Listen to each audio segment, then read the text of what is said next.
aux éditions de l'Observatoire. Bonjour Michel Onfray. Bonjour. Merci d'être avec nous en direct sur Europe 1. Zéro de conduite. C'est votre carnet de notes, votre carnet de bord depuis l'élection d'Emmanuel Macron il y a tout juste un an. Vous étriez le président, le gouvernement, l'opposition. Tout le monde y passe. On va y revenir. Mais d'abord, je voulais vous parler d'un psychopathe. Ce mot, il n'est pas de moi, il est de vous. C'est comme ça que vous qualifiez Donald Trump dans ce livre, un psychopathe. Ces décisions, cette semaine, sur l'Iran, renforcent votre conviction ? Hélas, oui, j'aurais bien aimé avoir tort. C'était assez facile de prévoir son comportement, enfin pas le détail du comportement, mais c'est un petit garçon qui prend ce qui est dit contre les États-Unis comme une offense personnelle et qui veut régler le problème de manière personnelle.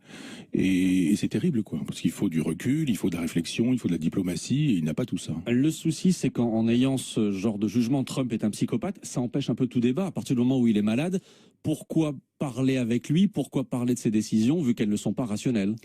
Oui, mais ça, vous savez, les malades sont nombreux autour de nous, on le sait, et on est bien obligé de vivre avec eux tout de même. Donc, ça, c'est vieux comme le monde. Les présidents de la République travaillent avec des fiches de psychologues qui leur expliquent quel est le caractère, le tempérament du personnage avec lequel ils vont négocier. À l'époque de la guerre froide, on savait quels étaient les caractères et les tempéraments des soviétiques, par exemple, avec lesquels il fallait négocier, les Brejnev, les Andropov ou je ne sais quoi. Donc aujourd'hui, on sait comment négocier avec une personnalité comme ça. Et on voit bien les bisous, les mamours que Macron a pu faire avec Trump. Tout ça procède probablement d'un débriefing avec des psychologues, voire avec des psychiatres. Vous croyez que c'est pensé à ce point-là ? Ah bah oui, bien sûr. Oui, non, mais on travaille évidemment sur ce genre de dossier. Vous savez très bien quand vous allez négocier des choses importantes, je pense par exemple les relations avec les Iraniens, il faut séduire les gens qui ont besoin d'être séduits. Vous savez comment il faut les séduire, ce qu'il faut leur dire, pas les prendre à rebrousse-poil, si je puis me permettre, parce qu'il a des problèmes capillaires, notre ami Trump. Mais donc il faut lui dire ce qu'il attend qu'on lui dise, et c'est plus facile de le mettre dans sa poche. Alors ça marche pas forcément très bien, ça marche pour les belles images, mais on voit bien que le voyage de Macron n'a servi à rien et que Trump n'en a rien fait. Sur l'Iran, par exemple, c'est clair. Vous avez qualifié au tout début de cette interview Donald Trump de petit garçon. Vous faites la même chose pendant tout le livre avec Emmanuel Macron. Vous le renvoyez systématiquement à son âge.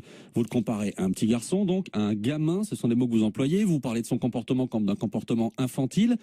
L'âge ne peut pas être un argument politique. Non, mais je parle pas de son âge à proprement parler, je dis qu'il est un gamin, parce qu'on peut être un gamin à 60 ans. Je veux dire, c'est cette façon, par exemple, de tenir la main de son épouse en permanence. Enfin, je trouve pas ça digne, surtout quand on prétend que c'est le général de Gaulle son modèle. Est-ce qu'on voit le général de Gaulle tenant la main d'Yvonne de Gaulle ici, là ou ailleurs? Non. Est-ce que vous ne vous accrochez pas là à des détails qui ne font pas ni un homme ni une politique? Si, ça s'appelle de la psychologie. Et je pense que la psychologie, c'est le caractère et le tempérament. Par exemple, lui non plus ne supporte pas qu'on ne soit pas d'accord avec lui. Il dit des choses sur les intellectuels, sur moi en l'occurrence, de temps en temps, il y a des choses sur tel ou tel. Il vous a pas épargné effectivement au moment de la campagne. Ben oui. Mais vous ne l'épargnez pas. C'est votre vengeance dans ce livre. Non, pas du tout. Non, mais c'est le jeu, c'est normal. C'est normal qu'il joue son rôle de chef de l'État. C'est normal que les philosophes jouent leur rôle de philosophe.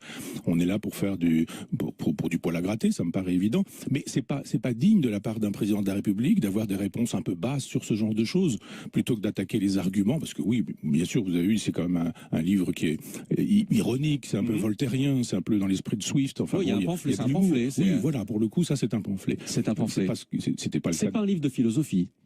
Je ne sais pas. Enfin, vous citez des philosophes régulièrement dans le livre, mais c'est pas proprement parler un livre de philosophie. On vous imagine suivre au jour le jour ce qui s'est passé en France depuis l'élection d'Emmanuel Macron, notamment devant les chaînes d'information et en écoutant tous les médias, mais il n'y a pas à proprement parler de philosophie derrière tout ça. Alors si la philosophie, c'est utiliser des mots compliqués, c'est montrer que on maîtrise quelques concepts, oui, effectivement, vous avez le cas. Vous avez raison, c'est le cas. Mais moi, je crois que la philosophie, elle est dans des formes qui ne sont pas habituellement philosophiques. Je songe aux fables de La Fontaine. Elles sont très philosophiques, par exemple. Les contes de Voltaire, qui sont des contes philosophiques eux aussi. Donc on peut être dans le traitement de l'information, par exemple, vous, votre métier de journaliste, eh bien, Alain a fait de telle sorte que le métier de journaliste puisse être aussi un métier de philosophe. On peut très bien, en lisant les propos d'Alain, partir du fait divers et le rehausser jusqu'à la métaphysique, disait Alain. Et je pense qu'on peut, sur des petites choses comme ça, des petits détails de la vie politique, avoir des réflexions philosophiques qui permettent de faire de la philosophie autrement. On reviendra sur les journalistes dans un instant, parce que vous ne nous épargnez pas, c'est le moins que l'on puisse dire dans ce livre. Mais d'abord sur Emmanuel Macron, vous dites qu'il méprise le peuple. Vous dites que le président prend les Français pour des demeurés. Ce sont vos mots dans ce livre. Et on a presque envie de vous retourner la question. Est-ce que vous ne prenez pas les Français pour des gogos, Michel Onfray? Je m'explique. Les Français qui, à vous lire, auraient bêtement voté pour un président creux. bêtement et tous comme ça, comme un seul homme, seraient allés voter pour Emmanuel Macron? Moi, vous savez, j'aime beaucoup le peuple et j'aime pas beaucoup ceux qui gouvernent le peuple, quels que soient ceux qui les gouvernent, de droite ou de gauche. Je crois que moi, j'ai eu un père qui était ouvrier agricole, qui est allé à l'école républicaine, tout bêtement, il savait lire, écrire, compter, penser. C'est plus le cas aujourd'hui, où l'éducation n'est plus faite comme ça à l'école, et l'éducation, elle est surtout faite par la télévision. Les gens passent un temps fou devant leur écran, et je pense que le jugement est affecté. On ne peut plus juger intelligemment aujourd'hui, de sorte que, oui, tout a été fait pour que le candidat élu soit un candidat libéral, un candidat de l'Europe de Maastricht, on sait très bien. Marine Le Pen, il faut absolument qu'elle soit au second tour. Donc il y a deux choses. La première, c'est pourvu qu'elle soit au second tour, que notre élection puisse être réglée dès le soir du premier tour. Qui, Michel Onfray, décide de ça? Qui, où, quand? Les médias dominants. Les médias dominants qui disent tous à peu près la même chose sur les mêmes personnages, qui disent la même chose sur Trump, la même chose sur Poutine, la même chose sur la Syrie, la même chose sur les gens qui ne défendent pas le modèle libéral, en estimant que si on ne défend pas le modèle libéral, on est contre l'Europe, si on est contre l'Europe, on est nationaliste, si on est nationaliste, c'est qu'on veut faire la guerre.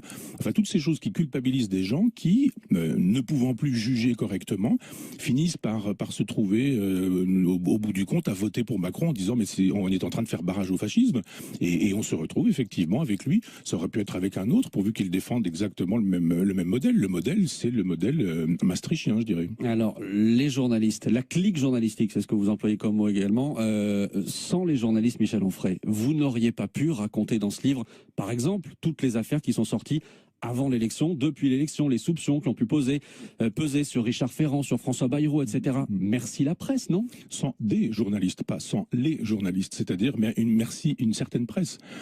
Par exemple, le Canard enchaîné. Il y a dans le Canard enchaîné des informations extraordinaires. Très bien, le Canard. Mais si le Canard est, entre guillemets, seul dans son coin, si les infos du Canard ne sont pas repris par l'ensemble des médias du système, comme vous dites, ça reste dans le Canard et ça n'en sort pas. Oui, alors après, le problème avec les informations, c'est qu'elles sont nombreuses, abondantes et qu'il faut les croiser. Donc, alors à ce moment-là, oui, merci à tous les journalistes, y compris les journalistes de journaux qu'on ne lit pas habituellement, de sites qu'on ne regarde pas habituellement et qu'il nous faut croiser. Vous avez raison, toutes ces informations, moi je suis pas journaliste, je les ai commentées, je ne les ai pas trouvées moi-même, hein, elles sont données. Mais si on écoute toujours à peu près le même panel de radio, de télé, si on lit à peu près les mêmes journaux, et on sait que certains journaux ne sont pas vendus, ils servent juste à faire des revues de presse dans des radios où on sait très bien ce qu'on va entendre. Il y a des radios où on sait très bien que on va dire du bien de celui-ci, du mal de celui-là, que finalement on pousse ce candidat et puis on retient cet autre candidat. Donc oui, il y a effectivement à boire et à manger dans ce que font les journalistes, mais il y a matière, si on a un jugement éclairé et réfléchi, à se déplacer dans ce monde-là. À la fin du livre, en conclusion, vous dites ceci: qui a pu penser sérieusement une seule seconde que Marine Le Pen puisse être élue?